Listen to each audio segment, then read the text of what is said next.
সালামু আলাইকুম সবাইকে। আমরা চলে এসেছি আজকে আরেকটা নতুন ভিডিও নিয়ে, যেখানে আমরা শিখবো হচ্ছে অনেক স্টুডেন্ট হচ্ছে আমরা কমন মিস্টেক্সটা করে ফেলি যে হচ্ছে কোথায় বিটুইন ইউজ করতে হবে, কোথায় অ্যামাং ইউজ করতে হবে। সো এটা হচ্ছে প্রেপোজিশনের একটা পার্ট। এটা আমাদের অ্যাডমিশন টেস্টও আসতে পারে, অথবা হচ্ছে আমাদের এইচএসসি এক্সামের মধ্যে প্রেপোজিশন চ্যাপ্টারটাতে সুইটেবল প্রেপোজিশন অনেক সময় চলে আসতে পারে। তাহলে হচ্ছে বিটুইন অ্যান্ড অ্যামাং হচ্ছে খুবই ইম্পর্টেন্ট একটা টপিক। আমরা যদি একটু চিন্তা করি, খুবই সিম্পল জিনিস এটা মনে রাখার জন্য। ফার্স্ট অফ অল হচ্ছে বিটুইন, আমরা যদি একটু খেয়াল করি তাহলে টুইন মানে মূলত আমরা বলি যমজ। যমজ বলতে কি নর্মালি দুইজনকে মিন করে। তাহলে হচ্ছে এই টুইন বলতে দুইয়ের মধ্যে বোঝাবে। বিটুইন মানে হচ্ছে দুইয়ের মধ্যে যদি বোঝায়, সেটা কি আমরা যেমন এখানে বলেছি যে দুইটি পক্ষ বা জিনিসের মধ্যে সম্পর্ক বা পার্থক্য বোঝালে বিটুইন ব্যবহার করা যায়।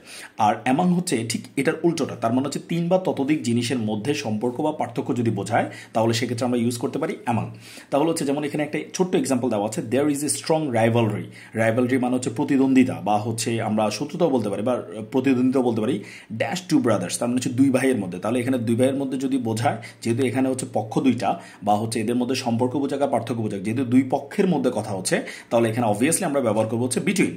এরপর হচ্ছে তিন বা ততোধিক জিনিসের মধ্যে যদি সম্পর্ক বা পার্থক্য বোঝায় তাহলে সেক্ষেত্রে আমরা ব্যবহার করবো হচ্ছে অ্যামাং। যেমন হচ্ছে আমরা সেম এক্সাম্পলটাকে যদি আমরা ব্যবহার করি, যেমন হচ্ছে there is a strong rivalry dash the students of class 11।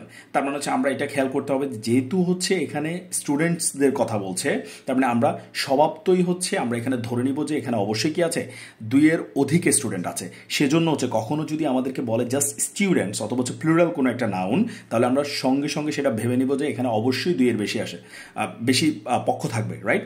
তাহলে আমরা সেখানে আমরা অবশ্যই কী ব্যবহার করব, অ্যামাং ব্যবহার করব।